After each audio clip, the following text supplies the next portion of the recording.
existe différents types de matériel de désherbage mécanique et en particulier la RC trille. Donc la RC trille, c'est un système qui est muni de peignes qui vont avoir un effet mécanique sur la destruction des adventices, en particulier sur des stades jeunes.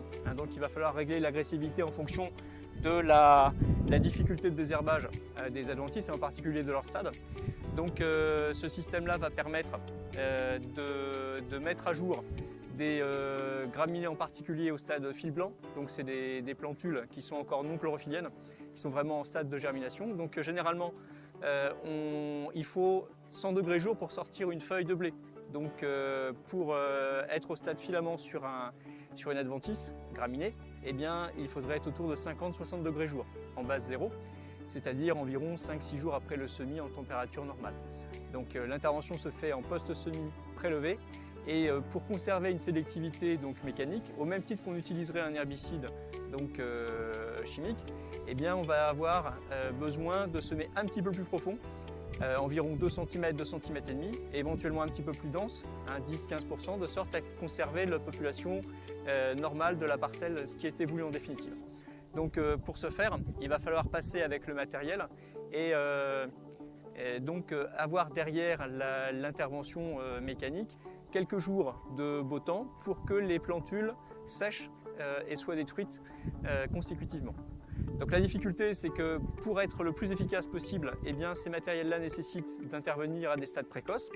Et malheureusement, des stades précoces en particulier sur céréales, ça oblige à des passages en automne. Et en automne, malheureusement, on n'a que peu de jours disponibles pour les interventions. En second lieu, pour conserver la sélectivité vis-à-vis de la culture, donc graminée, eh bien, il est nécessaire de soit intervenir en prélevé, soit à partir de 3 feuilles pour être sélectif du blé et ne pas risquer de l'arracher sur des plantules qui soient relativement fragiles. Malheureusement, à ces périodes-là, sur un semis par exemple du 10 octobre, on arrive sur première décade de novembre et où climatiquement ça devient un petit peu plus compliqué. C'est-à-dire qu'on va avoir des conditions pluvieuses qui vont malheureusement permettre le passage mécanique, mais pas le séchage des plantules après l'intervention.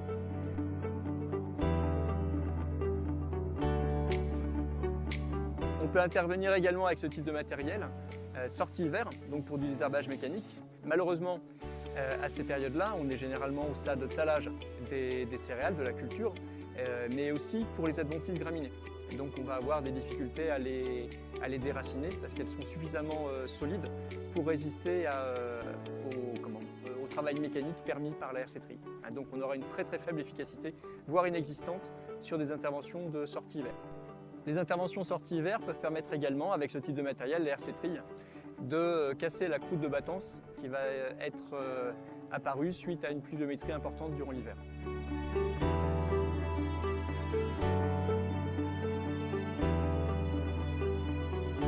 Nous avons acheté une RC trille d'une largeur à peu près d'1,50 m qu'on attelle sur notre Kubota uniquement pour l'expérimentation. Donc ici nous sommes sur un essai désherbage. Donc l'intérêt de la RC trille, le premier intérêt est de voir l'impact du désherbage mécanique, mais aussi combiné à la chimie. Donc ici, sur cet essai, nous avons traité les microparcelles comme ça. Et comme vous pouvez le constater ici, nous avons fait un passage de RC trille en travers de chaque microparcelle. Donc la finalité de cet essai est de combiner la lutte chimique et mécanique pour obtenir une efficacité maximale dans la gestion des graminées.